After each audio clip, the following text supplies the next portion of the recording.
শুভলক্ষ্মী মোহনার ৬ বছর আগের ঘটনার প্রমাণ পেয়ে গেছে এটা জানতে পেরে মোহনা ভয় পেয়ে যায়।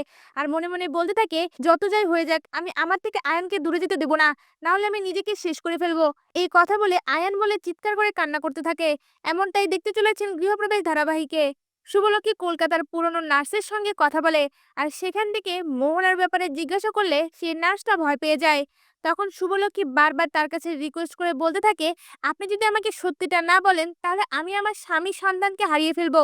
এই কথা শুনে মহিলাটি বলে ওঠে, আমি আপনাকে বলতে পারি, কিন্তু এই কথাটা বলার পরে হয়তোবা আমি আর এই পৃথিবীতে থাকবো না। এই কথা শুনে শুভলক্ষ্মী চমকে ওঠে আর মনে মনে বলতে থাকি, কি এমন বিষয় যার জন্য মানুষের প্রাণ যাচ্ছে? নিশ্চয়ই এটা বিশাল বড় একটা ক্রাইম। এই কথাগুলো ভেবে শুভলক্ষ্মী চিন্তায় পড়ে যায়। এরপর দেখা যায় সেই নার্সটি বলে ওঠে, ৬ বছর আগে মোহনা তার একজন পেশেন্টকে খুন করেছে। কথাটা শুনে শুভলক্ষ্মী চমকে ওঠে।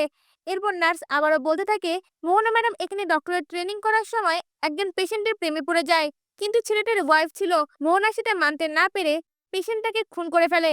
এটা তদন্তে বেরিয়ে এলে মোহনাকে মানসিক রোগী হিসেবে শনাক্ত করা হয় আর তাকে অ্যাসাইলামেও দেওয়া হয়। এরপর তার মা এবং ভাই মিলে মোহনা ম্যাডামকে কোথায় যেন নিয়ে যায়। শুভলক্ষ্মীর সঙ্গে সঙ্গেই সেই নার্সকে প্রশ্ন করে বলে ওঠে, এটার কোনো প্রমাণ কি পাওয়া যাবে? তখন নার্স বলে ওঠে, হ্যাঁ এটার প্রমাণ আছে, কিন্তু এই প্রমাণটা জোগাড় করার সাধ্য আমার নেই। যে হসপিটালে এই খুনটা হয়েছে তার রিপোর্ট রুমে এই রিপোর্টটা পাওয়া যাবে।